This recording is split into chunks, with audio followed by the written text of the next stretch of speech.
I call this meeting to order, and I'd like to have a special reading at this point. Honorable members of City Council, in accordance with the Virginia Beach Code, Section 2-21, Virginia Code 15.2-1413, and the city's Continuity of Government Ordinance adopted on September 15, 2020, and Chapter 1289 of the 2020 Acts of Assembly as amended, and by authority vested in me as mayor of the city of Virginia Beach, I hereby call for a special meeting by electronic communication means of the Virginia Beach City Council. Today, Tuesday, February 2nd, 2021 at 4 p.m. The special meeting by electronic communication means will be held virtually with the City Council members participating in the video audio conference.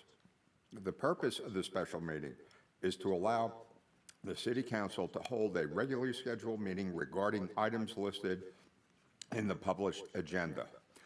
If you wish to make comments during the meeting, follow the two-step process below.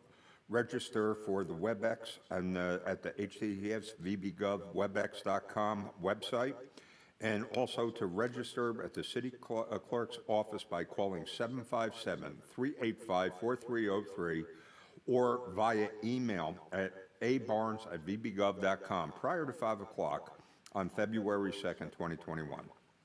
The City Council meeting will be streamed live on www.vbgov.com and Facebook Live, and will be recorded for rebroadcast on cable TV. Sincerely, Bobby Dyer. Okay, at this point, can we do the roll call of? Yes, Mayor. Councilmember Abbott? Present. Councilmember Berlucci? Present. Councilmember Henley? Present. Councilmember Jones? Present. Councilmember Moss? Present. Councilmember Rouse? Present. Councilmember Tower? Present. Councilmember Wilson? Here. Councilmember Wooten?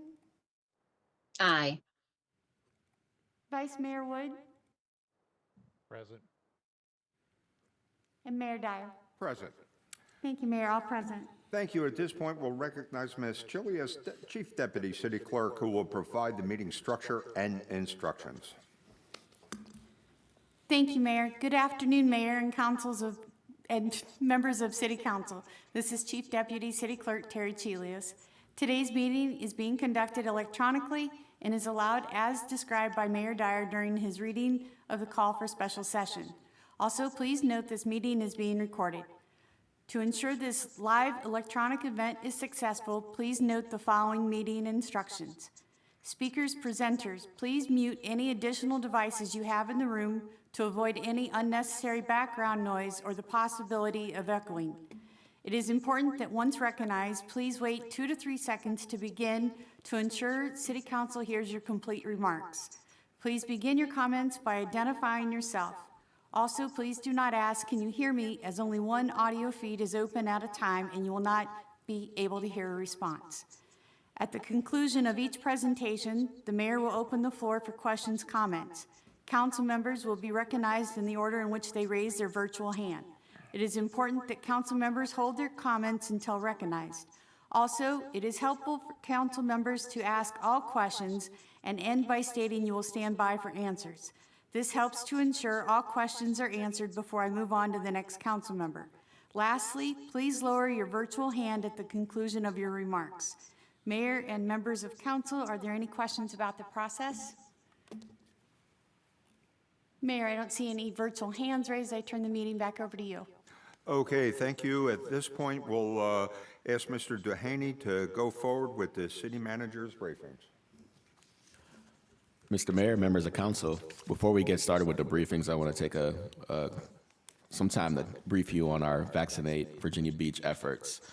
Mr. Mayor, members of council, thank you for allowing me to give an opportunity to update you on the vaccination clinic operations and the status of several related initiatives. Some of the questions we are getting from citizens suggest it would be helpful to start with a brief overview of how the overall effort is organized and where the various responsibilities lie. The City of Virginia Beach has a support role to the state, especially the Virginia Department of Health and the local office, the Virginia Beach Department of Public Health. The state oversees the vaccine supply, the distribution to localities, staffing clinics, selecting and notifying people who have registered for the vaccination wait list. It takes more than 100 people to operate an 8-hour clinic, which exceeds the staffing capabilities of the state. We are blessed to have volunteers with EMS, the Medical Reserve Corps, CMRC, the Community Emergency Response Team, CERT, to augment the paid staff. It is an incredible operation, and it simply could not be done without the support of these volunteers. However, as you can imagine, we are concerned about the ability to sustain this level of commitment over a prolonged period of time.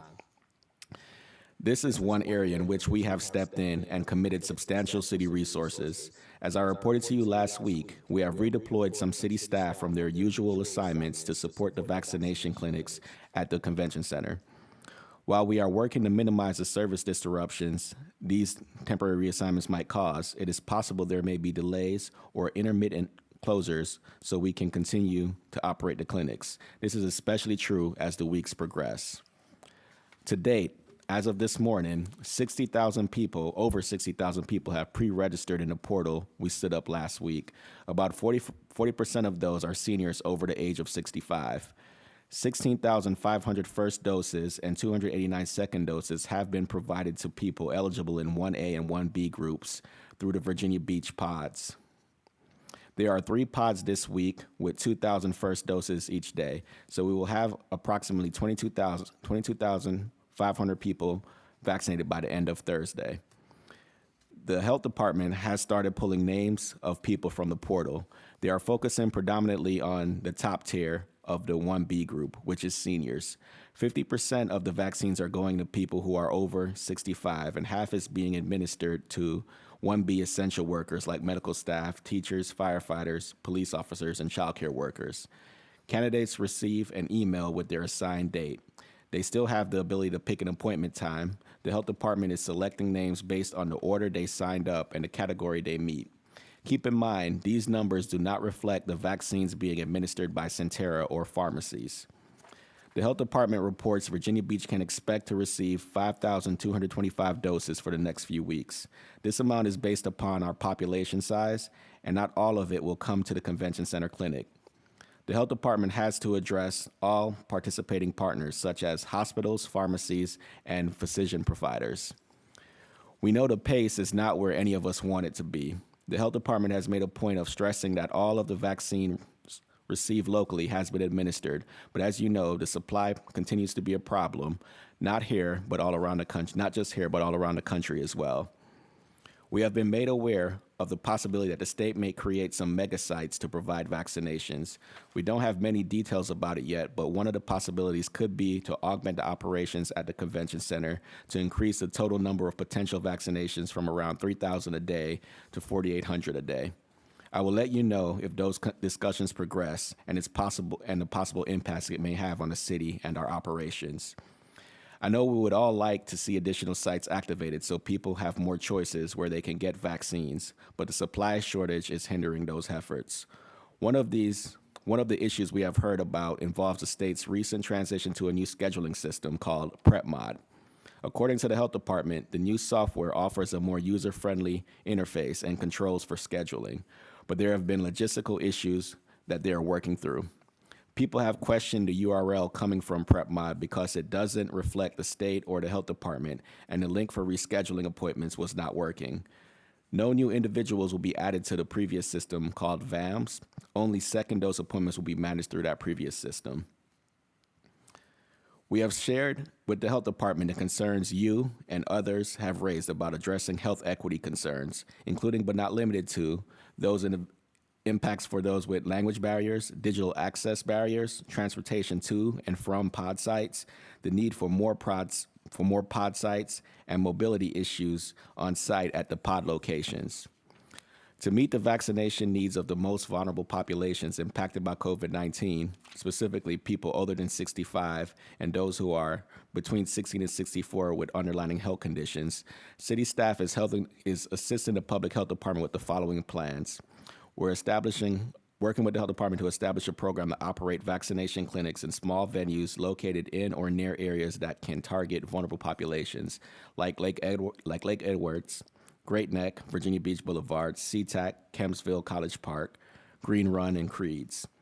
This may involve partnerships with faith-based communities and other community organizations to aid outreach and perhaps host a vaccination clinic.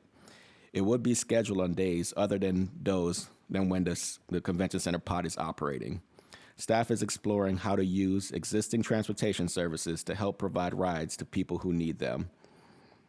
We know the city organization has no control over many of the variables that are hampering the best efforts to vaccinate as many people as possible, as fast as possible. We do not manufacture the vaccine, and we have no role in the distribution. While we have been strong and vocal advocates for increasing access to the supply, ours is just one more voice in a chorus because it is a problem everyone is dealing with. We will remain focused on working collaboratively with the state and the Virginia Beach Department of Public Health to meet the needs of our citizens in the most effective way possible. I will continue to update you, the council, on our efforts and welcome your suggestions, questions, and comments. Okay, thank you, Mr. Duhaney. And if I could just add a quick note, the Secretary of Health, Dr. Carey, was down and did a site visit at our convention site, and he was impressed with the smooth operation, and compliments to Chief Brazel and the magnificent volunteers that were here that really made things smoothly. I didn't see any backup in the line outside of just a short wait to get into the 15-minute wait time area after the injection. But the crowd was very pleased, and kudos and hands. We had a little tough situation on the first Monday night, but nobody waited outside, and I'll tell you what, they reacted beautifully, and kudos to everybody involved and the city manager and his wonderful team. Okay, Mr. Duhaney, we can move forward with the briefings.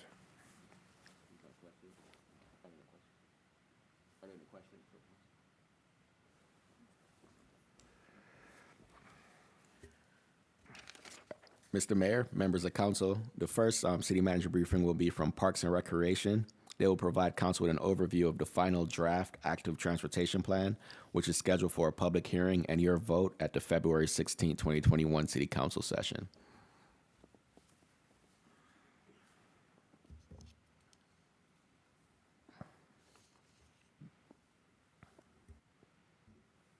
Ms. Lynn, if you would pause 2 to 3 seconds, you can begin your comments.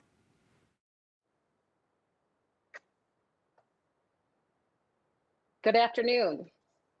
Thank you, members of City Council, Mayor Dyer and Vice Mayor Wood, for the opportunity to present to you today the draft City of Virginia Beach 2021 Active Transportation Plan. My name is Elaine Lynn, and I am a senior planner in the Planning, Design, and Development Division of the Parks and Recreation Department. And I am your active transportation planner. I'm here today to provide this overview in advance of your scheduled vote and public hearing to hopefully adopt the draft active transportation plan as the bikeways and trails component of the City of Virginia Beach Comprehensive Plan. The link to the complete 133-page document can be found here on the cover slide. If you would like a printed copy, I would be happy to provide that for you as well. Next slide, please. The Active Transportation Plan was developed through the cooperative efforts of the Bikeways and Trails Advisory Committee, various City of Virginia Beach and regional departments, citizens, City Council appointed committees and commissions, and our consultant team from Tool Design Group and Kinley Horn. Virginia Beach has a long history of active mobility, as you can see here in this black and white photo on the right, from July 4th, 1938, of our beloved boardwalk, and even our very own first attempt at a bike lane. On the left of the slide are the 5 main chapters that you will find within the plan. This mobility plan has been developed through an analysis of existing conditions in the city, including travel habits, crash rates, and social, economic, and environmental challenges, a review of local and regional existing planning documents, extensive outreach to community members, collecting feedback on where people already walk and bike today, where they would like to walk and bike, and barriers that may prevent them from doing so. Also, identification of areas where the walking and bicycling experience in Virginia Beach needs improvement, and the development of a network of recommended pedestrian and bicycle routes, as well as recommendations to improve safety at key intersections. Next slide, please. As part of this study, we took a look at local trends for answers to how does Virginia Beach rate? The metrics we used compare national peer cities and other Virginia cities and include index ratings as follows. Walk Score is an index that rates the walkability of cities on a scale of 0 to 100. Virginia Beach was given a walk score of 32 and a bike score of 44. This classifies the city as car dependent, meaning most errands are required but to use a car, and somewhat bikeable, meaning there is minimal bicycling infrastructure. Places for Bikes is an organization that scores communities nationwide for bikeability. Virginia Beach's 2020 city scorecard rating is 1.3 out of 5. The city scored poorly in the 5 categories of ridership, safety, network, reach, and acceleration. Our 2019 application for a bicycle-friendly community rating from the League of American Bicyclists awarded bronze to Virginia Beach for average to acceptable ratings. The most notable differences in similar communities that were awarded silver included silver communities have a total bicycle network mileage to total roadway network mileage of 48% versus in Virginia Beach, it's 14%. They also have a bike program staff to population ratio of 1 to 78,000 versus Virginia Beach's 1 to 450,000. And silver communities budget 11% of transportation budgets to bicycling. Although many City of Virginia Beach Public Works roadway projects also include bike and ped improvements, I think it helps for comparison to note that our capital improvement programming appropriated to date totals have allocated only 0.75% of total roadway improvements funding to bike and ped. Next slide, please. The 5 goals you see here on the left are laid out for the active transportation network. Each of these goals relates to the City of Virginia Beach's broader goals, as well as feedback received from the public during the community engagement process. You may recall in early 2018, the 2017 Bikeways and Trails Advisory Committee's annual report to City Council highlighted the progress of the initial phase of public outreach. Following, stakeholder input was gathered in 2019 through in-person workshops, participation in web-based interactive map and questionnaire, and review and redline of the draft plan as it evolved. Throughout the process, the development of the active transportation plan was advertised to encourage citizen awareness and input through Bikeways and Trails Advisory Committee input, Virginia Beach City Page newsletter, an article in Southside Daily, and the extensive reach of the Parks and Rec marketing team with a newsletter distribution of over 50,000 recipients and social media posts that reach roughly 37,000 viewers. A 2019 online public outreach survey asked the community questions about their bicycling and walking habits and asked for feedback on potential goals and priorities. An online interactive map provided a platform for the community to provide specific information about important destinations, desired routes, network gaps, and challenging crossings and informal connections. These public participation efforts captured 1,448 Virginia Beach participants representing each of our zip codes. The survey carried a 95% confidence level with a 3% margin of error. And in summary, the survey respondents felt that active transportation in Virginia Beach was disconnected, limited, and unsafe. Citizens want more walking and biking facilities away from vehicular traffic. Stakeholders said they want better east-west access across the city and pointed to the former Norfolk Southern Railroad corridor, which has been master planned for the Virginia Beach Trail since first appearing in the 1981 Bikeways and Trails Plan, and safe north-south connections over or under I-264. In fact, our citizens continue to speak out for more and better bike and pedestrian facilities. In calendar year 2020, I received over 30 emails and regular phone calls requesting more and better network so that people of all ages and abilities can walk, run, bike, and roll safely to their destination of choice, which ultimately is a plea for an enhanced quality of life in Virginia Beach. Next slide. Following community engagement and goal development, the proposed network was created. The network brings together the research and analysis, on-the-ground fieldwork, community input, and implementation of industry best practices to develop an all ages and abilities active transportation network that is safe, comfortable, and connected. Demand analysis, community interest in points of origin and destinations, and bicycle level of traffic stress were all studied as part of the developing network. Next slide, please. Additionally, bicycle pedestrian crash density and high crash intersections were also analyzed to identify and overlay the locations of the highest crash densities in the years from 2011 to 2018, and 38 of the most critical intersections in need of improvements that are key to network connectivity. There are a variety of treatments that may be considered to address safety issues at these priority intersections and may be applied to additional intersections.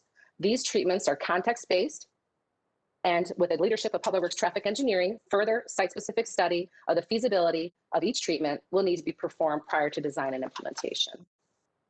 Next slide.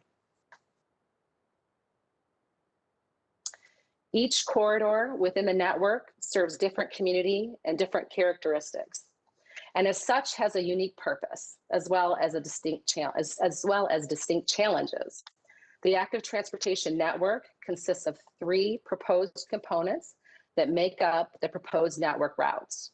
They are the core city network, local connectors, and neighborhood routes. The core city network forms the centerpiece of the city's pedestrian and bicycling network. These routes fill gaps between existing facilities and provide a safe, comfortable experience between the city's most significant destinations.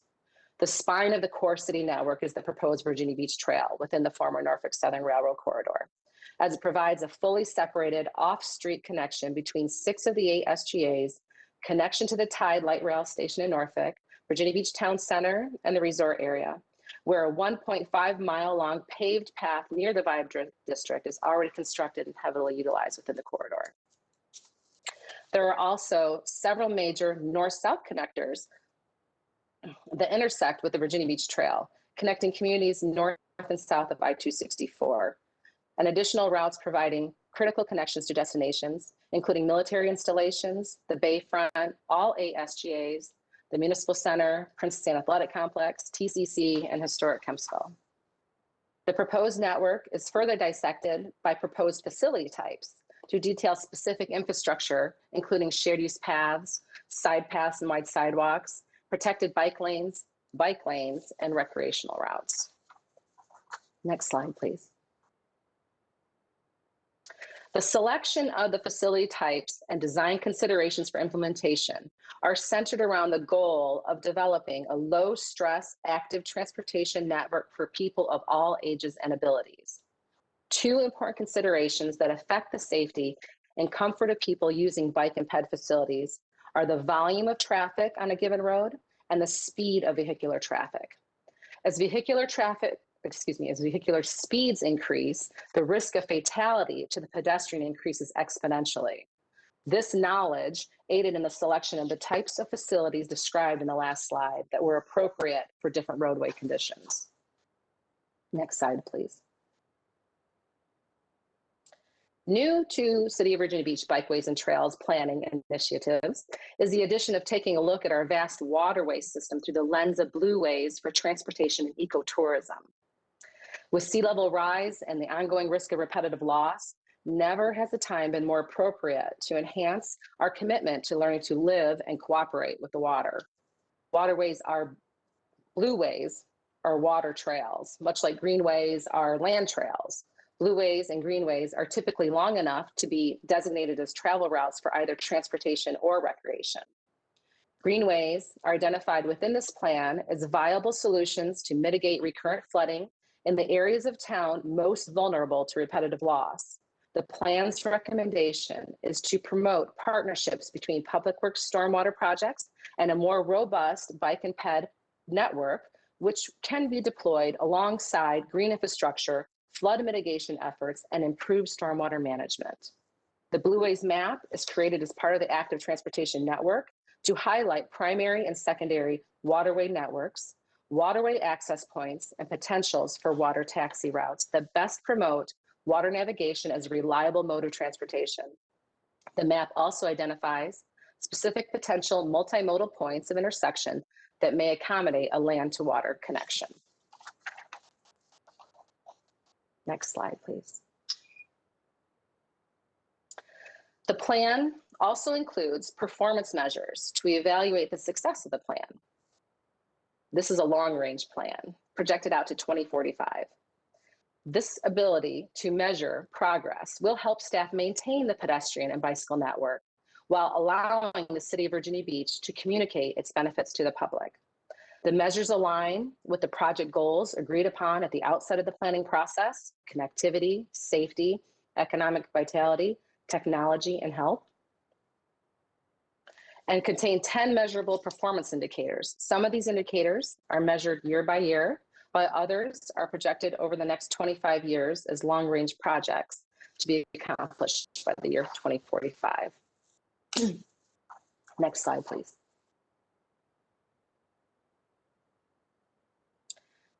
Finally, the project team has identified 6 priority projects that the city should pursue for short, medium, and long-term implementation. These projects were identified using the following criteria: key network connectivity, public support, recognition of existing planning efforts, and consultation with stakeholders. These projects will make a significant contribution to improving access, increasing safety, and promoting economic development. The first 3 of these projects are transformational moves that will make future investments in active transportation more effective by eliminating significant barriers to walking and bicycling across the city. The remaining 3 are major impact moves that will complete notable gaps in the active transportation network in the short, medium term. Again, since the 1981 Bikeways and Trails Plan, the Virginia Beach Trail remains the priority project. And as recent as last month, really just a couple weeks ago, BTAC's Vice Chair Walter Camp and I were asked to participate in a Wavy TV 10 interview hosted by anchor Katie Collette to describe the proposed Virginia Beach Trail project. That interview resulted in us receiving over 2,000 views and responses on our professional LinkedIn pages, in addition to garnering interest and support from our U.S. congressional representative, whose office has since reached out to Parks and Recreation. The interview was also posted on Parks and Rec Facebook page and received nearly 5,000 views, 148 likes, comments, and shares with 0 negative feedback. A little bit of data there for you. And last slide. Despite the challenges that we have all faced this past year, one valuable lesson the pandemic has taught us is that people need more spaces to get outdoors and move about. Bikeways and trails do just that. The vision is that one day soon, active transportation will be the backbone of daily life in Virginia Beach. Sidewalks, trails, blueways, and bike lanes will connect residents, workers, tourists, and all ages and abilities. Walking and bicycling will be a safe, comfortable, and fun option for travel. And access to active transportation will bolster public health, support a thriving economy, and help protect our natural environment. I do thank you for your time today. And with that, I'd like to introduce the Bikeways and Trails Advisory Committee Chair Amy Frostick and Vice Chair Walter Camp to say a few words in support of the plan. Then I'd be happy to answer any questions that you may have. Thank you. Ms. Frostick, good afternoon. If you'll just pause 2 to 3 seconds, you can begin your comments. And then Mr. Camp, I'll call you as soon as she's finished with her comments. Thank you.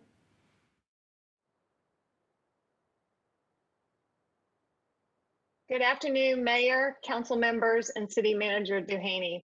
My name is Amy Frostick, and I own J&A Racing, a Virginia Beach-based small business. I also have the honor to chair the Bikeways and Trails Advisory Committee for the City of Virginia Beach. It's been a pleasure to work with Elaine Lynn on this extensive and much-needed active transportation plan. Many hours, days, and years have been worked to make sure this plan is the best plan for Virginia Beach. This plan reflects public comments both directly and from Bikeway and Trail Advisory Committee, and input was sought from numerous agencies and departments of local government to ensure we are all aligned. It is imperative that we make Virginia Beach a pedestrian and bicycle safe city, not only for health and safety, but for economic benefits as well. Thank you for your time. Thank you. Mr. Camp, if you'll pause just 2 to 3 seconds, you can begin your comments. Mr. Mayor, Mr. Vice Mayor, City Council, and Mr. City Manager, thank you very much for this opportunity to add further comment. Bicycles aren't just for recreation anymore. BTAC and staff recognizes the needs of community members who are pedestrians and bicyclists by necessity rather than just by choice. The active transportation plan emphasizes the particular importance of safe routes connecting homes, public transit stops, workplaces, schools, and other destinations for non-discretionary walkers and bicyclists, as well as those who are recreationally pursuing those means of transportation. Implementing this type of forward-looking plan can be transformative for our city, as the experiences of other cities have shown. We would be very excited to see Virginia Beach adopt this vision, and BTAC looks forward to assisting with projects and programs to implement the active transportation plan. Thank you very much. Mayor, I have Councilmember Tower with his hand raised. Councilmember Tower, I see your hand is raised. If you'll pause 2 to 3 seconds, I'll call on you. You can begin your comments, and then I'll call on Ms. Henley and then Mr. Moss. Thank you. Just briefly, I want to thank all three of the folks who made presentations. Ms. Lynn and Ms. Frostick and Mr. Camp are two people who are not on our payroll, but add immeasurably to value to the city. Their dedication and their creativity are incredibly impressive, and I participate. Any project that they're associated with, I certainly will take a very good look at it, and I appreciate their remarks today. Thanks. Thank you, Mr. Tower. Councilmember Henley, and then Councilmember Moss, and then Councilmember Abbott. Ms. Henley, if you'll wait just 2 to 3 seconds, you can begin your comments. This is Barbara Henley. I'm the liaison, the council liaison to the Bikes and Trails Advisory Committee, and you can see that they're a very involved, very energetic committee who has continued to have virtual meetings, which I tend to have not been able to participate in quite as much as I did the in-person meetings. I'm very anxious to get back to that in-person relationship because they're a very energetic, very active group. And I would like for one of the three to talk about the real physical project that you made happen with the bike racks. I think that's tremendous that a committee would have that foresight to have something happen. So when we look at our committees, our citizen committees, this is one that's really, really at the top. Of course, when we're looking at our trails, this Virginia Beach Trail along the Norfolk Southern right-of-way is so important to come about as soon as possible. Had we done the light rail project, this would have been a part of that project. And but of course, when that went away, so did that plan. And it sort of has to be redesigned because now we don't have the advantage of the flyovers and so forth that would have come with the light rail project. And so it's sort of going to have to be piecemealed. But it is being worked on, and I hope that we will see that happen, at least in sections soon.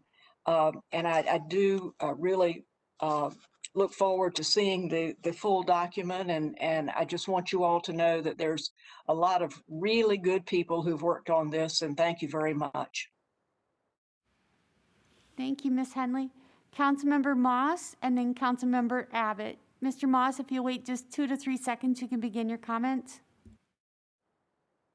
Well, first of all, I do agree that the fact that we don't have to deal with light rail allows us to have a more ambitious use for bike and pedestrian use of that right of way than that right rail would have precluded. So I hope we not only one can do that, but we can also do it at lower thresholds of cost and also build to a bigger vision later, but find quicker ways to allow utilization at less than the full-scale vision at a faster pace.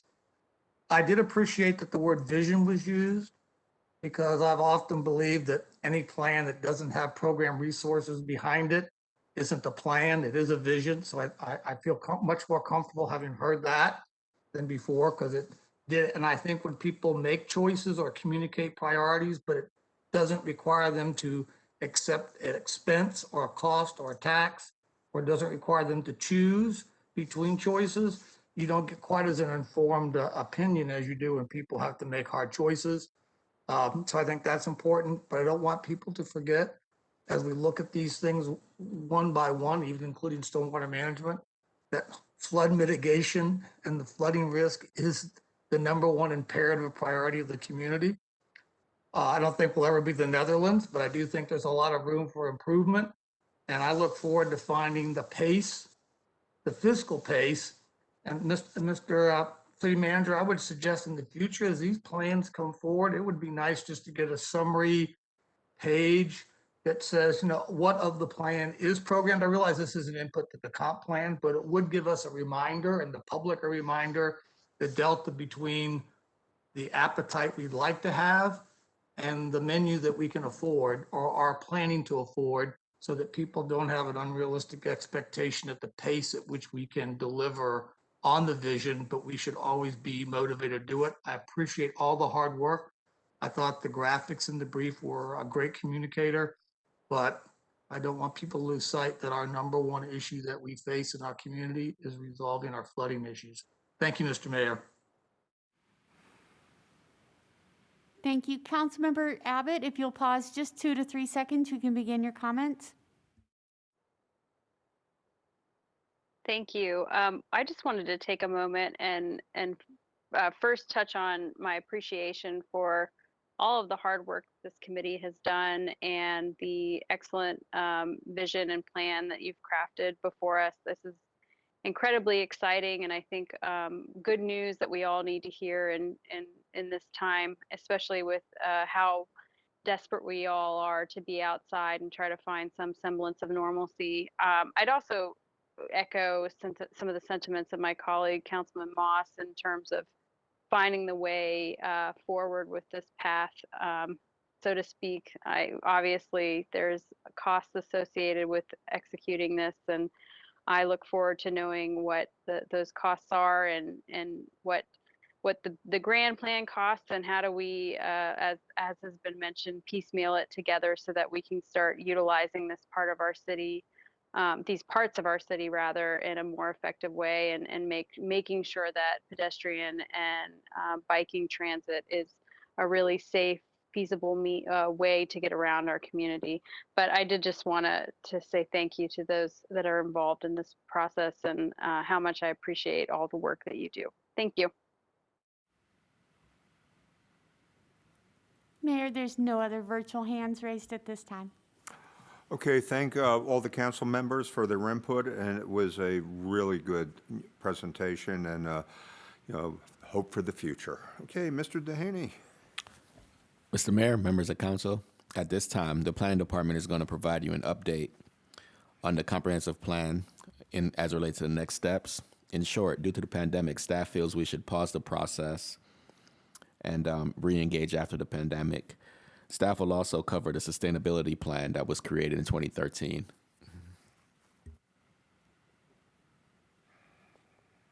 Mr. Tahan, if you'll wait just 2 to 3 seconds, you can begin your presentation. Thank you.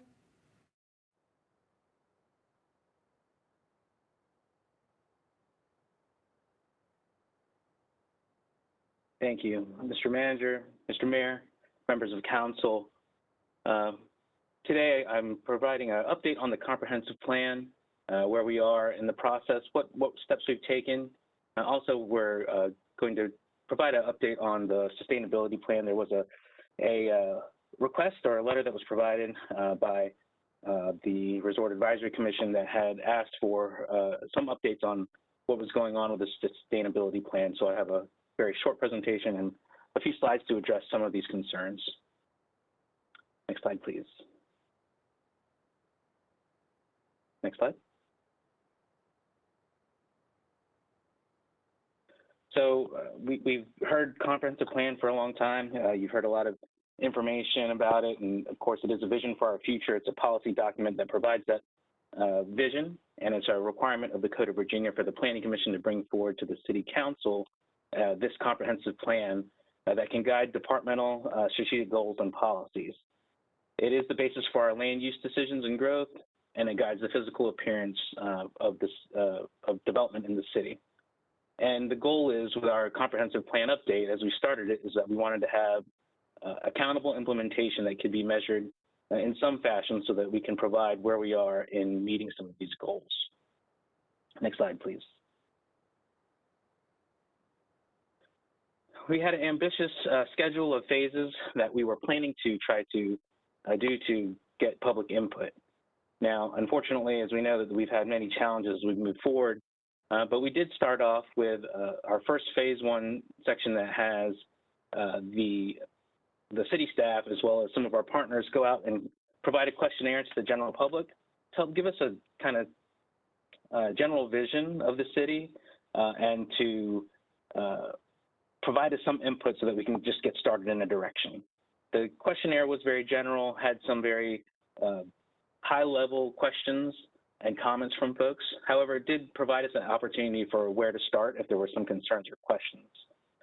We had 8 very basic survey questions that were on there, and we had both in-person and online public input that was provided to us. We had the VB 2040 committee, as well as city staff, go out to numerous civic leagues, business organizations, city boards and commissions, and large events, where they not only gave out flyers for people to participate in the questionnaire, but also they had iPads that were available for people to utilize to try to answer some of these questions. So we did a pretty good job as far as reaching out to folks. We ended up having over 3,000 participants in this questionnaire, with 573 people that were subscribed online that wanted to be continuously informed about what's going on next.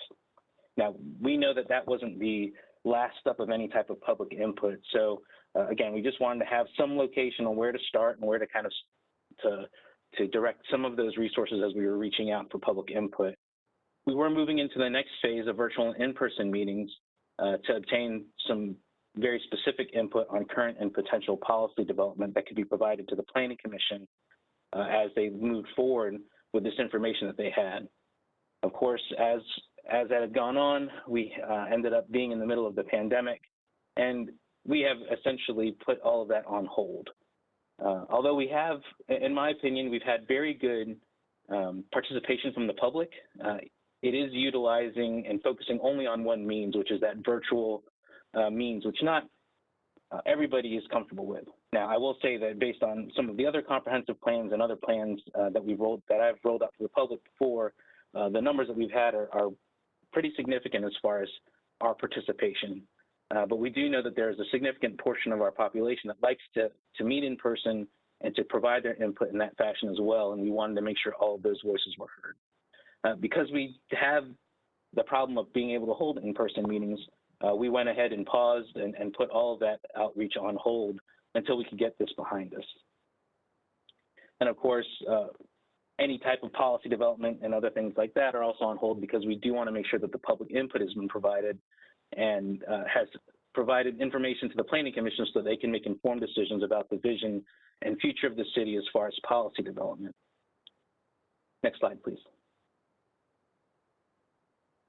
So again, ongoing safety concerns with the pandemic has made it fairly difficult as far as us trying to do that public outreach. However, the key that we do see that we need to focus on are some short-term strategic objectives. That way we can continue to have staff look at what we can do to bring things out to the public when the time is right, and to provide, to have the public give us their input on some of the policy development. Next slide, please. So one of the first next steps that we're looking to try to start, hopefully, as we get towards the, I don't want to say the end, but towards a manageable portion of the pandemic, is to develop a scope of work for a commercial corridor study. There has been discussions, and we don't want it to just be anecdotal, but we want to provide a study where we have possible strategies that are reviewed and brought forward to help some redevelopment along some of our major corridors that are having some issues as far as meeting their tenants or having tenants in them, as well as some of our empty big box stores, as the landscape of our retail has changed significantly over the last 5 to 10 years. Many of these big boxes and other retail areas are either obsolete in their design or, again, obsolete in as far as the location, and potential other uses could be in that location. As has been noted by City Council, we don't want to just change everything just at the whim of what someone has proposed. So we do want to make sure that we're analyzing and taking a look at, how does development or redevelopment of these areas, how can it be built in a way that could be compatible with the adjacent neighborhoods and adjacent developments. That's one of the main things that we've heard a lot of is how do we protect the existing neighborhoods and their fabric, as well as help to facilitate the redevelopment of some of these centers. Now, it is an ambitious hope to start, but we are putting a scope of work together to begin potentially some public outreach and some virtual and hopefully in-person types of meetings, spring, probably not spring, but summer 2021, to move forward and try to tackle this small portion and be able to bring something back to City Council. And as we've looked at it, this is a continuation of the work that was requested by the mayor, and most recently led by Council Members Henley and Rouse, as we talked about impacts of development on commercial corridors on adjacent residential neighborhoods. Next slide, please. One of the next steps is to update the master transportation plan to reclassify segments of the Southeastern Parkway as a viable arterial roadways rather than an expressway. As has been previously discussed, there hasn't been much traction or movement on the Southeastern Parkway. However, there are potential other future purposes that could be viable for these corridors, as well as maybe not necessarily a parkway in some segments, but areas or roadways that could be used to connect portions of the city where it would be feasible and also make sense, where we have some of our current congestion and potential future congestion as we move forward. There are opportunities because the city does own a majority of this right-of-way, where not only because we purchased right-of-way, which is fairly large to deal with a parkway, there could be ways to utilize this right-of-way in other ways to potentially do smaller corridors, as well as having bike and pedestrian facilities, as well as any other potential future utilities that could run through these areas. So the part of planning, our transportation planning group, as well as Public Works, is currently looking at what some of the master transportation plan and some of the potential uses as we continue to move forward. But again, they are still working on that. Next slide, please. And then also, we want to continue to develop and update the existing conditions report. As you've noted, we provided City Council last year an update on the existing conditions report. Instead of making it an actual paper document at first, we do plan on printing copies of it if necessary. However, we did put it in an online format where folks could go in and see the information that we're utilizing as our baseline and other information to review some of these policies in the city. The subject matter experts in each of these groups of the comprehensive plan, as it was organized by chapters, have provided their data and information as we continue to move forward. And a lot of that information is very good here and helps to really baseline much of the work moving forward. Now, as we know, and as Elaine had noted in her presentation on the active transportation plan, this pandemic has really changed a number of things as far as what the expectations are for the public as far as having outdoor spaces and nature and public health and other things like that available to them as we change how we interact with the public or interact together as a community, as well as trying to keep safe as far as what that may move forward, how that looks like as we move forward. As we know, we hope to continue to move out of this pandemic. However, we do know that it has changed how many people may end up communicating or being around each other. And so we want to gather information and figure out how has that changed. There's been some reports, some from the American Planning Association and a few other groups that have started to do this analysis, and we plan on poring over that information to try to understand kind of what some of those reports say, and also are those reports relatable to the city of Virginia Beach as well. Next slide, please. Thank you. Lastly, I just wanted to take one slide to update the City Council on the sustainability plan. In 2013, the sustainability plan was created by the Environmental Sustainability Office, which was a part of the Planning Department at the time. It was a very bold effort that essentially created a plan, a sustainability plan that reflected comprehensive planning type principles as far as how it can be implemented and applied, but focusing solely on sustainability. Unfortunately, the tracking of the citywide metrics ceased when the Environmental Sustainability Office was reorganized in 2016. Many of those that were in that office were reassigned and reorganized into other positions in our environmental planning portion of planning administration that deal with a lot of our boards and commissions, our CRS program, as well as wetlands, and the ability to focus only on the environmental sustainability plan ceased at that time as far as the general planning principles that were labeled in that plan. I will say that city facility metrics are tracked by Public Works. Facilities Management has done a very good job of providing guidance on how the city should use our energy. And Tom Nicholas and his team, Lori Herrick-Borden, the city's energy manager, had a continued emphasis on the city's energy consumption and provided, the city manager provided you an update recently, I believe it was in October, in your Friday package, that showed the results of the 5-year plan to reduce the city's energy consumption by 5%. So their office continues to track the city's metrics and helps guide by example on how the city can meet some of these sustainability goals as we continue to try to lower our carbon footprint. The 2016 comprehensive plan update and many of the subsequent amendments, including this potential amendment for the active transportation plan, incorporates many of the principles that were outlined in the sustainability plan.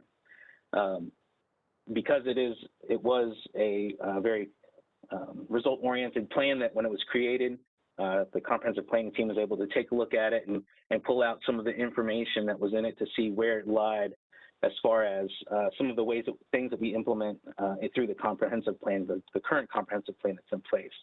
And more than half, close to 70% of the proposals that are in the sustainability plan are in the current comprehensive plan as far as just sprinkled throughout.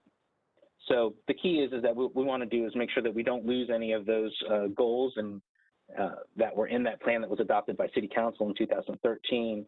And what we want to do is, instead of having it set aside as a separate plan, we do want to make sure, as we have been, as the sustainability has changed to resiliency, we want to make this a core principle of some of the policies that we try to incorporate throughout the policies in the comprehensive plan.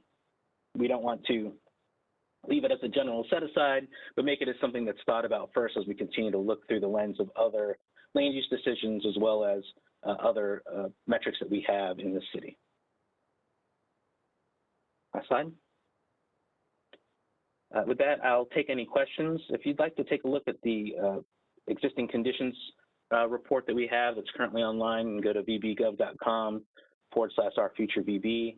On the right side, you'll see the existing conditions story map link where you can go and take a look at the information that our subject matter experts have put together and have been continuously working on to provide comprehensive data.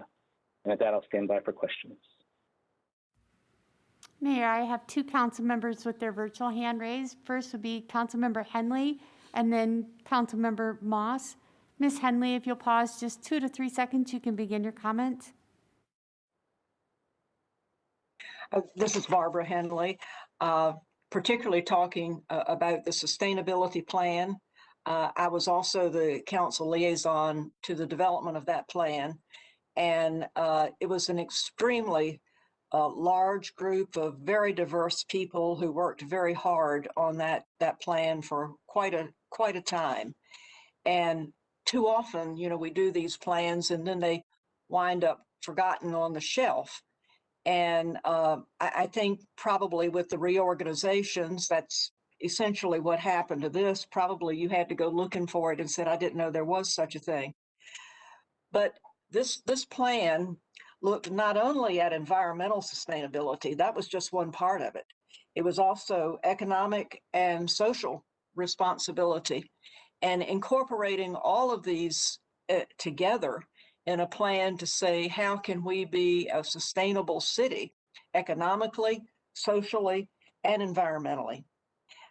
And throughout the way the format of this plan is done, it established visions, and then for each of those goals and objectives and strategies, and Bobby mentioned measurable metrics. And I think now, you know, okay, this was developed beginning in 2013. That seems like so long ago, but it's certainly a good time to look back and say, how well have we done in achieving that vision and those goals? Have we done a good job? Have we directed our energies in other directions? Have we adopted differing goals and objectives? I think now with the comprehensive plan's an ideal time to look back and to see how well we did. You know, we don't have to keep reinventing the wheel. I think we just need to kind of look and see how well what we've got is operating. And maybe we do need to make some adjustments and some tweaks here and there. But I think that there were a lot of work that went into this, a lot of folks who gave a lot of good direction, who are no longer with the city, and we can take advantage of their information and knowledge and expertise again, and just see how well we're doing. It's a great document. And, you know, we did some other good plans like the Green Sea Plan and so forth, that now we are doing the work that we have with our sea level rise, sea level wise plan. I think we're going to find out that so much of what we were talking about in 2013, 2012, and so forth really has now been incorporated in these later plans. And I think we're going to see that it is a very broad thing that we're trying to do, not only to address the flooding and the sea level rise, but also to incorporate other goals too that we have, as we were just talking about parks and rec and trails and greenways and so forth. It really all comes together. These aren't separate issues. They're all tied together. And I think these plans will really show that. And so I'm hoping as we're progressing with the comprehensive plan, since we have taken this pause, we can use this pause to look back over some of these things and see how we're doing and how we might need to make adjustments or incorporate them as we go forward. And thank you very much for that presentation, Bobby. You did a good job. Councilmember Moss, if you'll pause just 2 to 3 seconds, you can begin your comments. Well, first of all, I'd just like to make a comment. First of all, nice presentation. Thank you, Mr. Hahn, for giving that. I think we got to be careful about extrapolating too much from pandemic experience and making big trend lines. If that was the case, the big trend has been people moving out of cities into the suburbs looking for suburban living styles and bigger homes with home offices. I don't know how long that will last. So I think we have to be really careful to be making big, long forecasting of lifestyles based on what hopefully is a experience that will fade more rapidly from people's memories than they think. But nonetheless, I think we got to have a word of caution just on overusing that, just as people overuse the millennial experience as well and thought they were always going to be 20 and never were going to be 40, looking for houses in the suburbs or looking for property with yards. So I think that, but my real attention I wanted to turn was on slide 6. But I think this is where the friction is, Mr. Mayor and my colleagues. I think people look at the comp plan. We had some recent zonings. I won't go into those in detail, but clearly people thought they had an expectation of what the comp plan said, but they got a different version of what people who administer or write opinions about it said it applied to their community, and that the words about protecting neighborhoods tend to ring hollow. So when people that I hear from who've been to these meetings, and I'm not saying it's true, it's their perception. As Mr. Mayor, you've often said, perception is its own reality, and that's true, is that people are looking to take what has been, I'll call it B4 mixed use, which was basically for SGAs, and now they're trying to apply that across on a wholesale basis across the city. So that is a warning signal that's out there. And when people talk about these policies and talk about the metrics, I think we have to be careful to make sure that how do we measure the intangibles that those communities place on their neighborhoods? You know, how is that qualitative metric being measured or captured? I think that's important. And just because it might make more money for the city in an abstract sense, but the city really is the people in the neighborhoods first. And maybe more money isn't what they're looking for. I don't know, but I think this is a friction area, Mr. Mayor, and this is where I think that people feel, so far I've heard from folks, is that they're communicating, but no one on the city side is effectively listening to their input. And I'm sure the people at Chicks Beach would share that as well as some other places. So I think these are not just words here, but because some people's view is what they think is acceptable in terms of redevelopment and policy may not be what the neighborhoods and the communities that brought the city to the dance, as I always just like to say, think is the right answer. So I'm cautious about when I see those words and I hear from citizens out there and the communities that maybe we have a much more urban view in the staff than the public as a whole who lives in those neighborhoods, in those quote unquote commercial corridors. And I think another assessment we need to do is we've got a lot of property already in the SGAs that could be more intensely developed, but there isn't currently the market demand and the capital return to make that happen. So if we're building a 5-year plan, do we really think we're going, in 5 years, the economy is going to consume all the property that we've already targeted for this intense development? And therefore, what's driving greater expansion of that? These are just questions that I pose to think about because I don't see those kind of questions being asked. And that I do agree with Ms. Henley that we've got to integrate all these pieces. But in the end, you know, the marketplace, in part, if the return on capital isn't there, then unless it's getting huge subsidies from the taxpayer, the development that we have in this plan can't happen. I've often said that I think we've got a plan that's ahead of anyone's forecast of what the rate of return and capitalization can make that happen. On the Southeastern Expressway, which goes back to when Mayor Bob Jones first promoted that back in the early 80s, I know Ms. Henley probably remembers that, as probably does Lewis. I think we need to also, when we're looking at that, be careful that the time we were making sure how that highway would not be also a demand generator for further development south. So as we look at what we're doing there, we need to make sure about what the interchanges are, what the zone, what we want to do comp plan, so that we don't create a highway, which was that was an expressway to start with versus just an inter-arterial roadway, that we don't drive development that's not consistent with our other plans and also with trying to maintain our watershed and also our stormwater management opportunities. And I thank you, Mr. Mayor, and my colleagues. Mayor, there's no other virtual hands raised. Okay, thank you for the input. Okay, now at this point, we'll move forward with council discussions. The first one pertains to Bill HB 2043, the establishment of the Beach Tourism Authority follow-up. So we will open the floor for comment. Thank you, Mayor. I have Councilmember Moss and then Councilmember Rouse. Councilmember Moss, if you'll pause just 2 to 3 seconds, you can begin. Yes, Mr. Mayor, I asked this to be added as an item, and thank you for placing it on the agenda. And I'm following up on some comments you made earlier.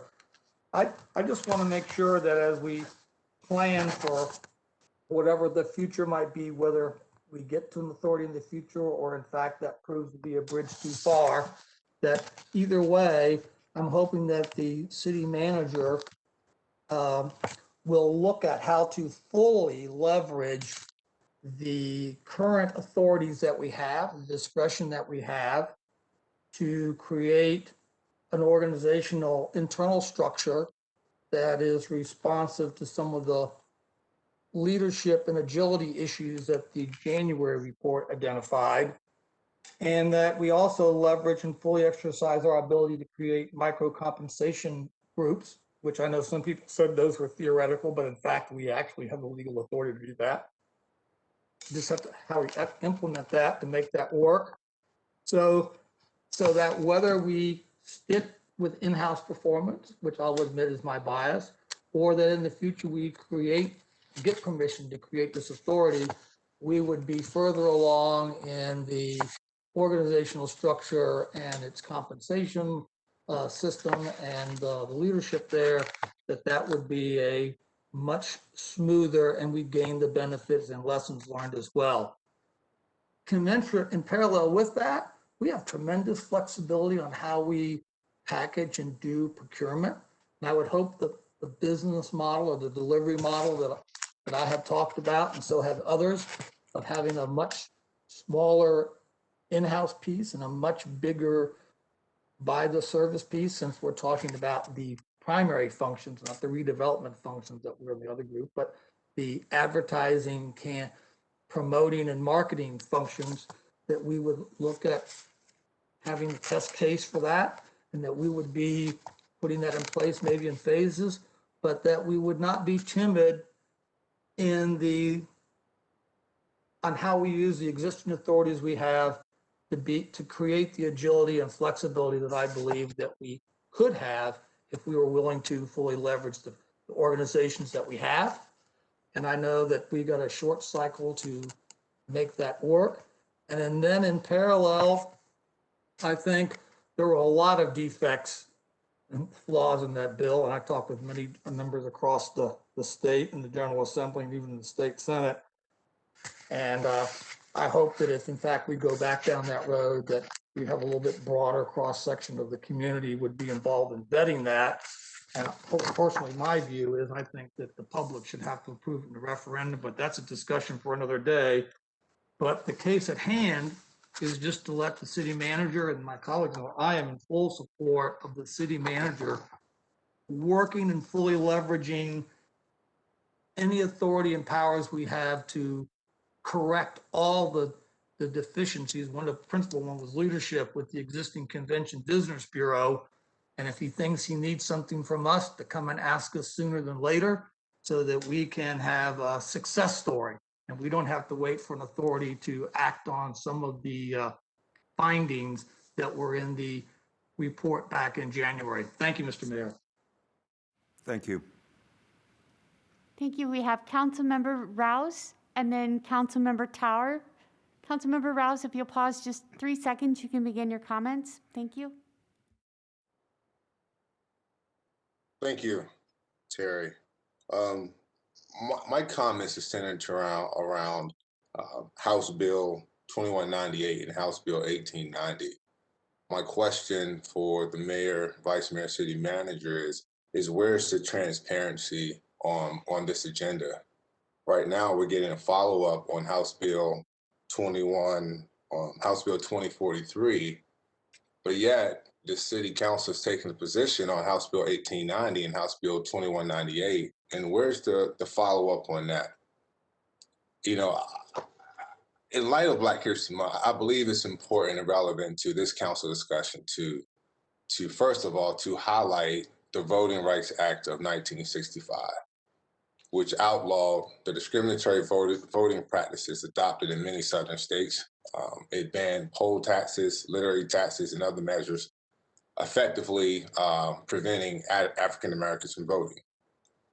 This act was designed to enforce the voting, to enforce the guaranteed rights, voting rights guaranteed by the 14th and 15th Amendment, and secured the right for racial minorities throughout the country, especially in the South, to vote.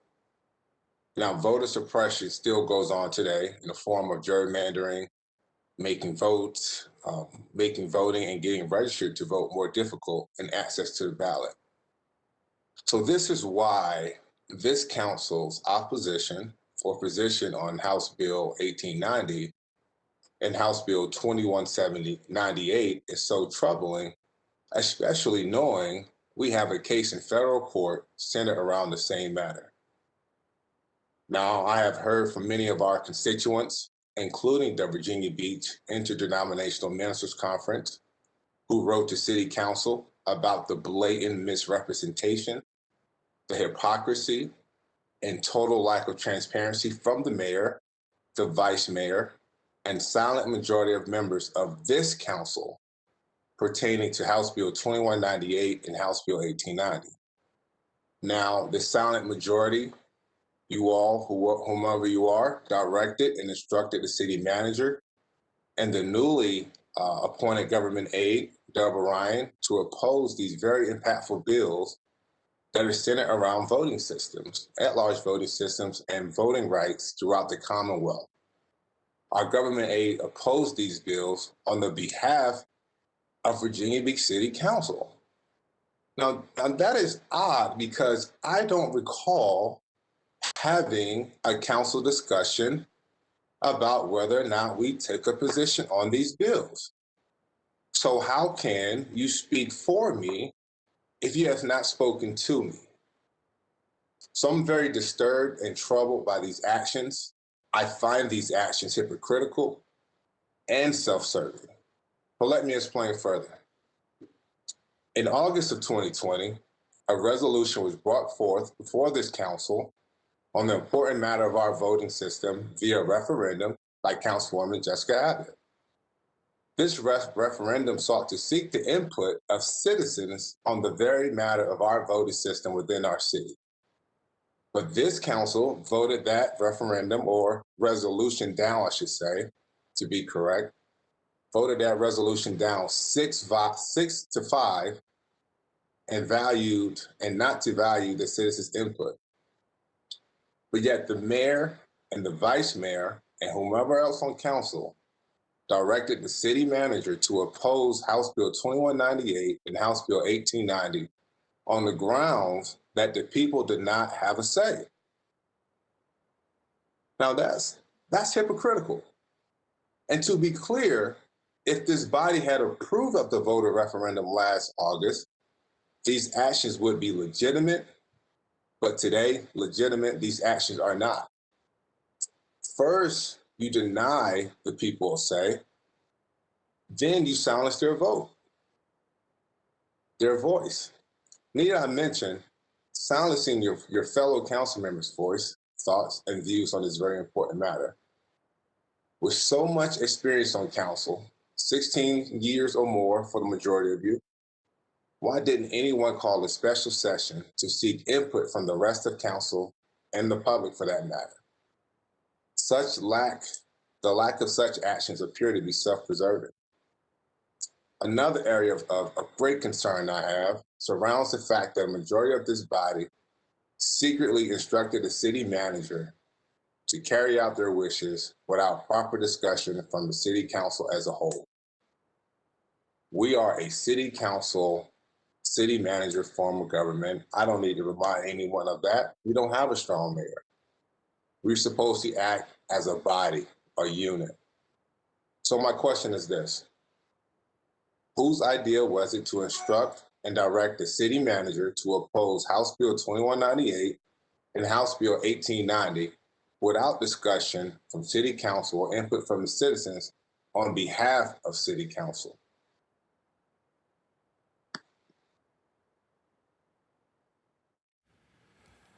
Okay, I'm going to take this one at this point. And I'm going to be honest with you, Mr. Rouse.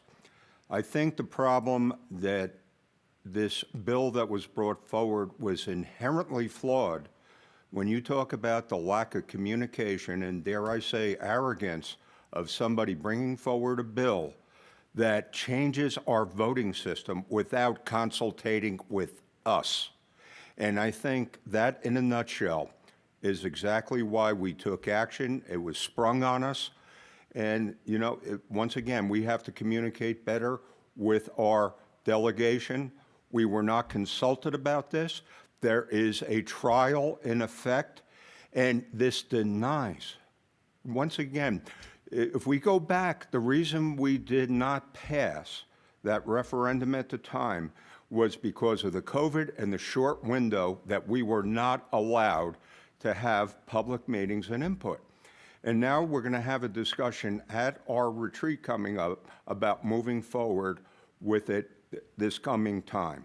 Okay, this is not, it's not an exclusion of a fact, but the vice mayor and I wrote a letter explaining our sincere dissatisfaction about the process that Richmond, I want you to think about this now. Richmond is telling the localities how they want to vote, when they're going to vote, you know, they want to change times. That demands to be left to the people of Virginia Beach. Now, that is just one system of voting. There are probably 5 or 6 different methods that we have to investigate first, but we have to do what's right for the people. And the fact that this was brought forward in the way it did, I have strong objections to. And in the interest of civility, I will curtail my comments. Okay, next speaker. Thank you. Councilmember Tower, and then Councilmember Wooten. Rebuttal? I yield to Mr. Rouse. Councilmember Rouse, do you have comments? Pause just 2 seconds and then you can begin. Thank you. Thank you, Terry. Thank you, Councilman Tower. Listen, I think every council member, including the mayor and vice mayor, have every right to support and oppose bills at their choosing. That is your right as an American citizen. That is your right as an elected official. But when you take positions of opposition on behalf of this council without discussion from this council, it's wrong and it's inappropriate. And quite frankly, for members of this body to instruct the city manager to carry out their wishes without discussion from a body, from a majority or the body as a whole, is wrong. I mean, are we to govern this way? Are we to approve any kind of other, economic development deals or comprehensive plans without discussion from our body, our council? I'm not here to support or oppose the bills at the state level. They have those delegates in the General Assembly have their job to do. And if I recall correctly, these bills did not specifically state the city of Virginia Beach or call out the city of Virginia Beach, but somehow the city of Virginia Beach or the mayor and the vice mayor and the other silent majority, you all chose to take a position of opposition on this bill. That is number one. I can't even understand why we would take a position on a bill, knowing we have on a bill such as this, knowing we have a federal case in federal court. Number two, I can't believe we would take positions on bills without conferring with the rest of the body. That, Mr. Mayor, is inappropriate. Is wrong, and yes, I am bothered by that because I would like to have a say so. The merits of the bill is up to the General Assembly and those committees to whether or not they make it out the House or so forth and so on or table. that is up for the people to decide. But to voice or take a position of opposition on this particular bill that's so impactful, that's dealing with our voting system, after the fact that just in August we denied the people a chance at a referendum, that speaks volumes. You know, if it walks like a duck, talks like a duck, it's a duck, Mr. Mayor. And so I would urge this body at our retreat to either implement a policy where we as a body and as a council, before taking a position on bills, that we will at least have the professional courtesy to speak with each other. Thank you. And if I could say, Mr. Rouse, had the sponsor of this bill had the professional courtesy to bring it forward to us earlier enough, this would not have been the reaction. Thank you very much for your comments. Okay, we can move on at this point. Councilmember Tower, and then Councilmember Wooten, and then I'll call on Councilmember Moss and Councilmember Rouse. You still have your virtual hands raised, so I'll call on you if you still have comments. Mr. Tower, if you'll pause just 2 to 3 seconds, you can begin your comments. I had originally raised my hand to just to talk a little bit more about the tourism bill, and I am going to return to that briefly. I just want to say I agree with Mr. Moss that we should focus on the performance of our city resources in attracting tourism. I'm not wedded to any particular course of action personally.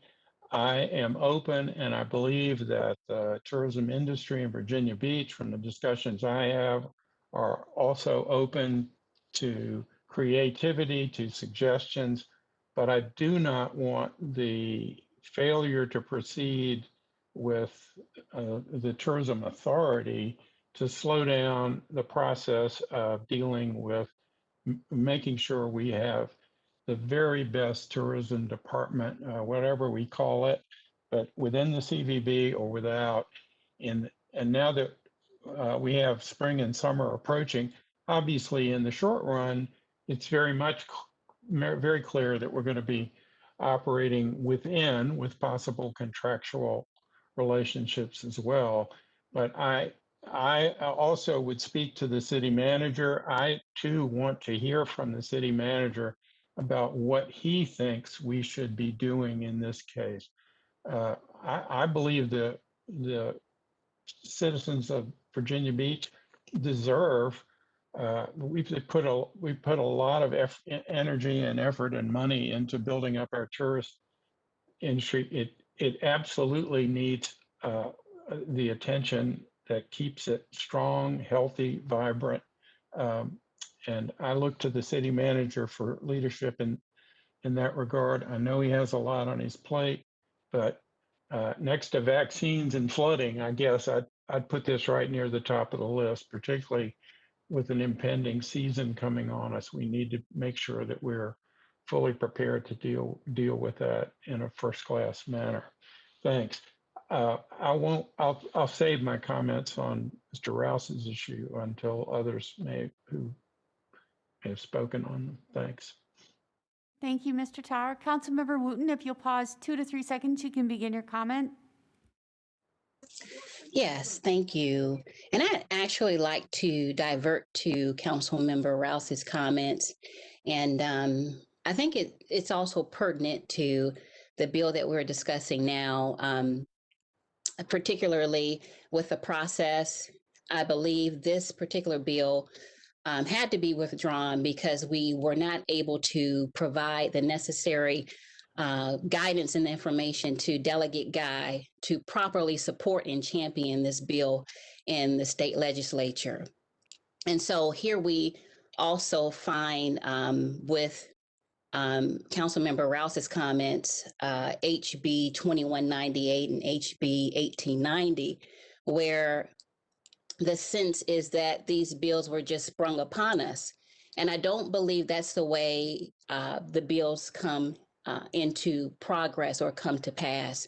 There's a process at the state level, and we have legislative liaisons in place who watch the bills and alert us when these bills come to pass or come upon us to be voted on by the General Assembly. And they do alert us of this particular issue or instance. So oftentimes we are made aware of the pertinent bills that affect and impact our city. I think in this case, in all three bills, there was just a reactive approach. And I think that as a body, it's important for us to find ways to look at the process, look at the protocol, and establish one, because being reactive is not the best way to address such matters. I understand, in fact, that Mr. Duhaney, in correspondence, brought this information to our attention in advance, where if we really wanted to properly address this bill, we could have done so if we planned, if we made the time to do it, and if we followed a specific protocol and procedure. Unfortunately, what I saw in terms of how the mayor and vice mayor responded was reactive. It did not consider the entire council as one who did not oppose the bill in the manner in which that correspondence went forth. I felt that we could have done a better job. We could have had a discussion, because not only did the correspondence, was it not representative of all council members, but when this matter was addressed, when the bill went forth and legislative liaison made remarks, there were residents reaching out to us asking us, how could you oppose such a bill? How could you take this position? And quite frankly, my response was, this was not a response on the whole body. It also did not represent all of the citizens, because as was mentioned, we do want to make sure we adhere to what the citizens want as well. Well, the citizens brought a lawsuit against this very system that they feel does not represent the entire community. So in essence, you have the body, or you have citizens speaking out saying, we want change. On top of that, or in tandem with that, we did have a resolution that came forward. And during that time when I voted, I did ask that we have the proper training and education regarding the voting system, and to have citizen input. And it didn't happen. So I was completely perplexed when I saw a letter from the mayor and vice mayor stating that it's important to have citizen input, when we didn't take advantage of it after the measure was voted down. We've had the opportunity. I would love to have the citizens' input. The citizens would love to have the input. But again, when council had an opportunity to get that input, to educate the residents with regard to the new voting system, or how it could change, we didn't do that as a body. And so now we're at a position to where this matter is in the court, and we have a delegate who's brought it forth to be voted on. So unfortunately, we're in a position to where it seems like this would be forced on the citizens, or there's no choice. But there was a choice, but that choice was not, and that opportunity was not seized upon by City Council when we had the opportunity. So in concluding, I really think we need to look at that process to which we oppose bills, because I'm seeing a pattern here that I don't think is what we want to present to citizens or to the delegated body. And it's a pattern that I don't think is right. It's not proper. It's not protocol. And I think we do need to address it. Mr. Mayor, Mr. Vice Mayor, there is an issue here, and we look to you for your leadership in changing this process to make sure it is conducive to the body and to citizens. I respect your opinion that you have to oppose it. But when you sent that second letter, it was as if you were speaking on behalf of the entire citizenry and the body as well. And that's just not, it wasn't the case. And so I think having a meeting, calling a special session, discussing this where citizens, were able to see, it would have been more transparent. And, as a city, we want to be transparent with our residents. And I think it's important that we start with this process. So thank you. Thank you. Councilmember Moss, and then I have Councilmember Rouse followed with Councilmember Tower. Just as a quick reminder, once you've finished your comments, if you'll put your virtual hand down so that I don't accidentally call on you again. Thank you. Mr. Moss, if you'll go ahead, wait 2 to 3 seconds, you can begin. I'm going to hit on 2 points. First, I just want to circle back and with my good friend and colleague, Mr. Tower, for us to move with all deliberate speed. And you have my full support, Mr. Duhaney, to do that. But I'd like to cover the timeline that got us all here a little bit, since we haven't covered that in great detail. I don't know what time in the afternoon it was. It might have been 2 o'clock. I got a call from Mr. Duhaney because bills that previously we had not been made aware of were out there. At least I hadn't been aware of until the call.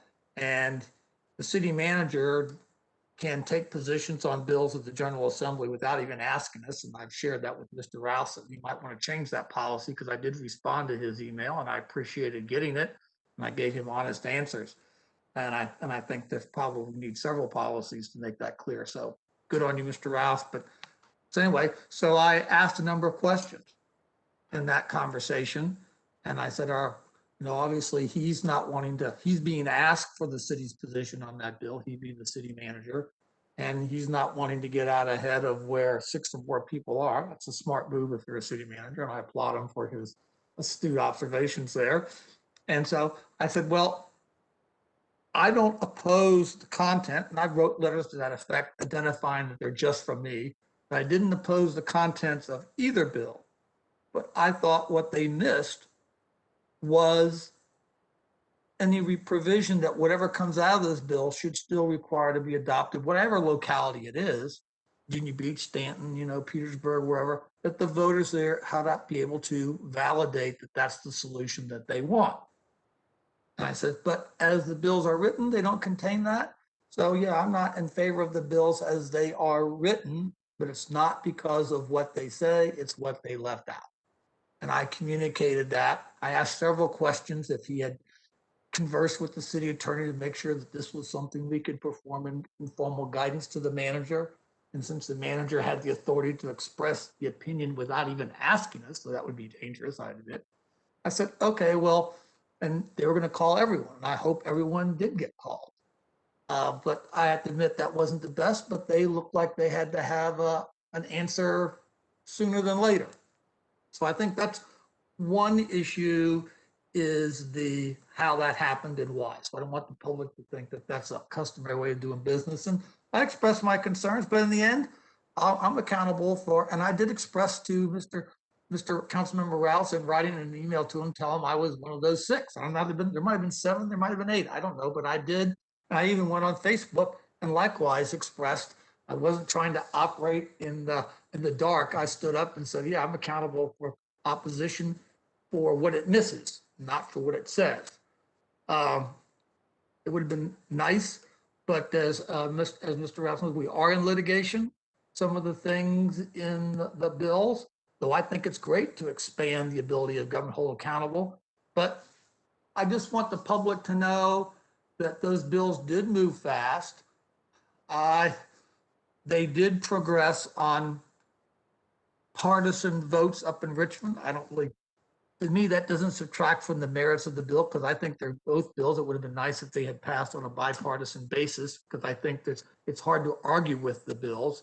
And I do believe that in August, when I wasn't one of those, but when the 6 people decided to tactically say that the public is smart enough to vote us in office, but isn't smart enough to vote on how they want to put us in office, I've always thought that was a distraction.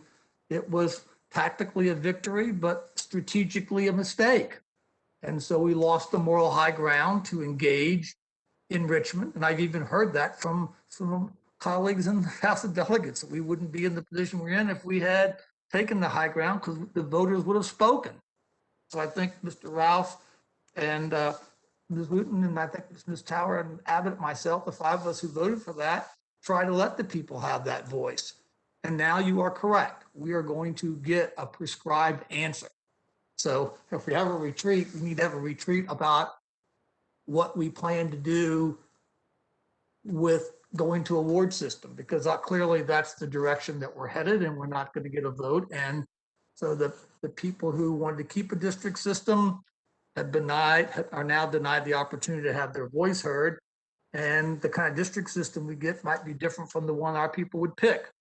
But I think that's now a check. That's all but a foregone conclusion.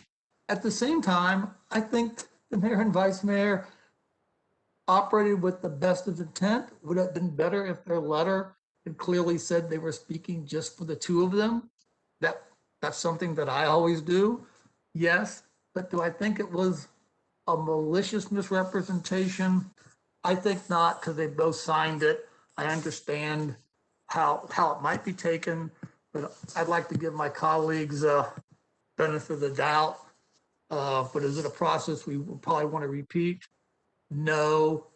So I agree with that, but I don't think anyone went in there trying to go someplace. But I do believe the vote in August was not about education, was not about that. I think that vote was all about trying to hope we could keep pushing that down the road, and we could somehow sustain the all-at-large system that we have and preclude the people from having a choice. That's my personal opinion, but now that's immaterial because the General Assembly is going to decide for us. It's passed the House. It's going to pass the Senate. I'm positive the governor is going to sign it. It's going to apply across the state. Whether we have 10 districts or 7 is still to be decided, probably. But I think we are now out of that picture. And I think we just need to look at the constructive lessons learned. And I don't have any hard feelings. I think that against the mayor, the vice mayor, and I think all this discussion about citizens in a lawsuit, 2 people filing a lawsuit is not 450,000 residents of Virginia Beach. I mean, it's 2 people, so it is plural, but I think we have to always be careful when we make a statement and say the citizens. I think there is a large group, a vested group, but I think it's not correct to make that it means that a majority of the citizens would join in or support that litigation. I don't know if they do or don't, but no one else does either. So I think we could, at the retreat, I think Mr. Rouse, right, so ratchet down the rhetoric a little bit and focus on the policy. I think we should have a policy that the city manager, if we haven't voted, he doesn't need to call us. He just needs to say the city council has no opinion or has voiced no opinion. He notifies the council members, do we want to have an opinion, and discuss it. So then the city manager is not on the spot of trying to come up with an answer when he's asked, because he has a policy answer. If we haven't voted on a position, he doesn't have one to communicate. And I think I shared that with Mr. Rouse at the time in the email. So I think we have good things to lessons learned from this. And we'll all move on smartly with the ward system that comes. And 10 years from now, no one will probably even remember this event, but we can learn from it. And I appreciate all the constructive comments that have come. And I appreciate the mayor. I think what he had to say wasn't wrong, but it would have been better had he made it clear that he was speaking for the mayor and the vice mayor particularly. But I think that's not so material, and it didn't change the outcome of the direction that we're going in. Not that that's an excuse, but I do think we should be a little bit more forgiving, and I'm willing to be on both sides. But I do look forward to getting on top of this tourism convention thing. out smartly and aggressively. And thank you, Mr. Mayor.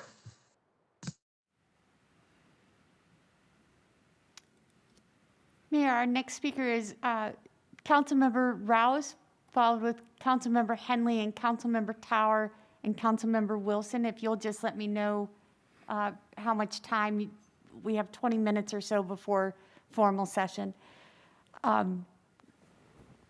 Councilmember Rouse, if you would pause 2 to 3 seconds, you can begin your comments.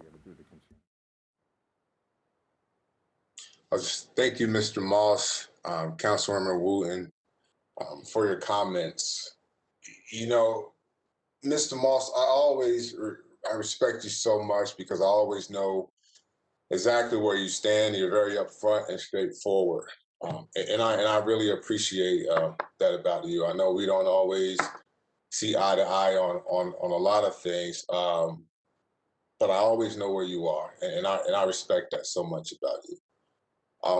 What we're discussing now is not so much. There's no personal feelings. There's no personal vendettas. We're talking about the process.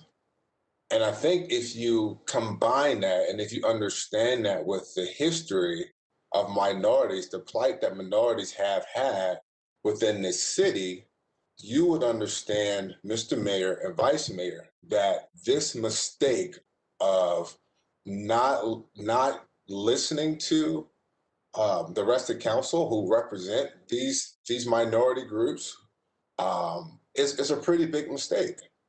If you understand the social climate that we are in right now, where minorities throughout not only this country, but throughout this world are seeking equal and fair access to the ballot in a democracy.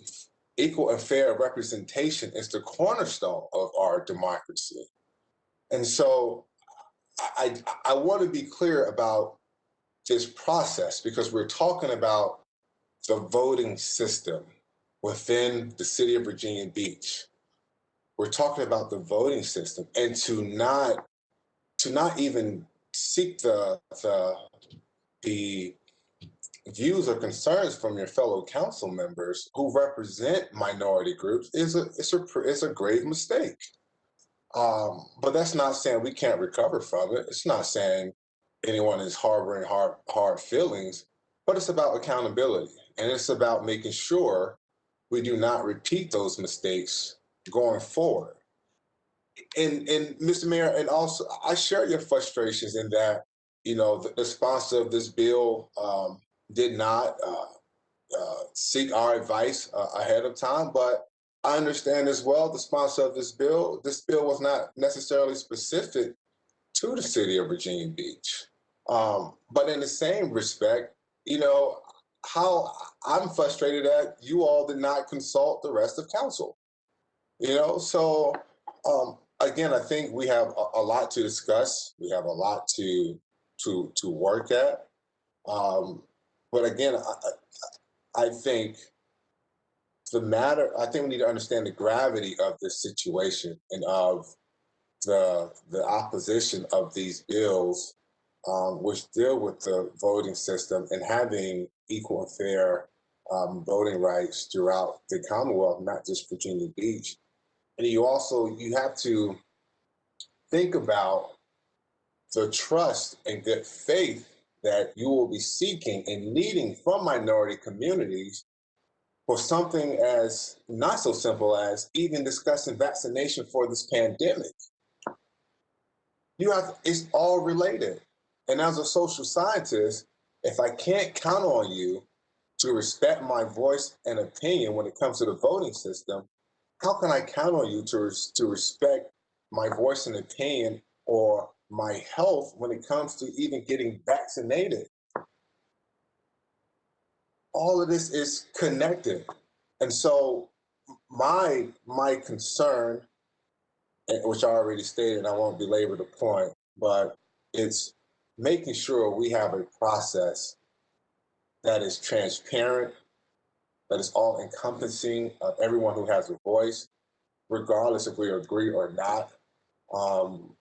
That is something, Mr. Mayor, that I will always strive for.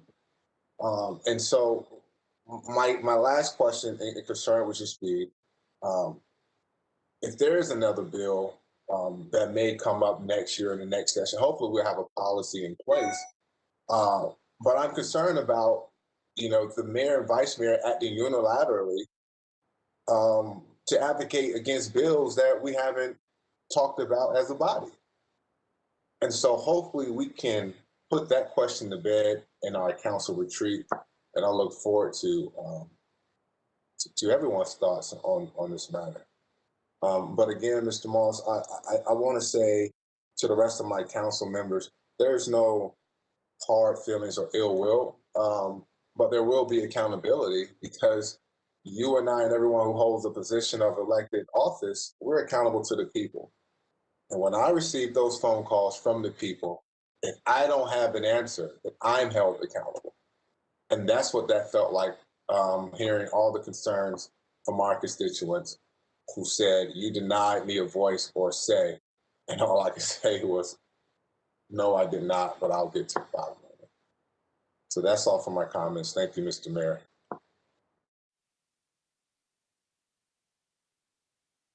Okay, if I could just respond briefly. I'm grateful for the tenor of this conversation. It was a tough one. And Mr. Rouse, I'll be glad to sit down and we can chat. I think I'm going to be coming out with an announcement this week on an initiative that you will be proud of, and it will take into consideration, a lot of the things that we talked about. I think what it really boils down for me, and I really think that any council member can individually or in tandem or a group send a letter, and we will, and in the future, make sure that this is our opinion. And I think what it really just came down to was a matter of semantics that we will definitely be able to address at the retreat. But I think we as a body, whether it be us, Norfolk, Chesapeake, we should all have the determination by ourselves and not be told by rich men, about our voting system or when to have our elections, because I spoke to the mayor of Norfolk and Chesapeake, who were against it too, but once again, I think the lesson learned that we as a body right here, if we're going to be effective and efficient, we have to have a better one-on-one talking relationship with our delegation throughout the year, and the same thing with the, with our school board, and then even meet more collaboratively. So we will pursue that, as a vision. But once again, we were under a time constraint with this, and, we will build a better mousetrap because of this. Okay, and in the interest of time, and Mr. Moss, with your permission, if we can defer our discussions on the budget guidance memorandum and the stormwater management, because we want to get into the consent agenda, but be assured it will be a high priority for the next meeting. Would that be okay? Okay. Okay, so at this point, I think we had some good comments at this point, so if we can kind of defer that. And Mr. Wood, could you kindly do the consent agenda? Vice Mayor Wood, if you'll pause just 2 to 3 seconds, you can begin. Thank you. So, ladies and gentlemen of council, we have no speakers in opposition to any of the items under ordinances resolution. So if any of y'all want to pull a specific item or vote nay on that item, please raise your virtual hand so the clerk can address it. Thank you. Thank you, Vice Mayor. Councilmember Henley, if you'll pause 2 to 3 seconds, you can begin.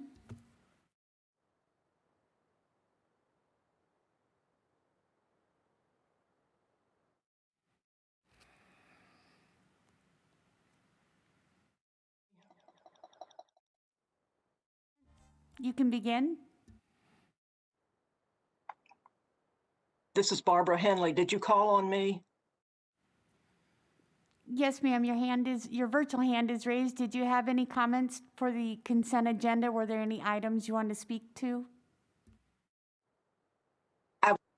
hear Mr. Wood. I think what he was probably asking was if we had any concerns. My hand was still raised because I didn't get a chance to comment on the previous discussion. It upsets me greatly that the other side didn't. I had an awful lot of exception to take, and I want to at some point. There are many more kinds of minorities than racial minorities. I do represent a minority. I represent the rural community, and we're not talking about everyone with this discussion. So I hope we will continue that later on.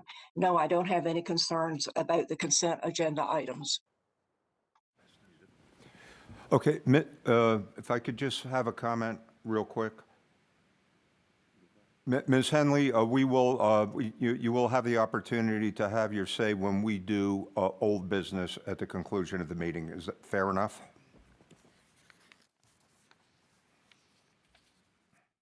Vice Mayor, I don't see any virtual hands raised in response to your question on the consent agenda. Okay. All righty. So at this point, let's go ahead and take a break, and we'll start at 6. Thank you very much.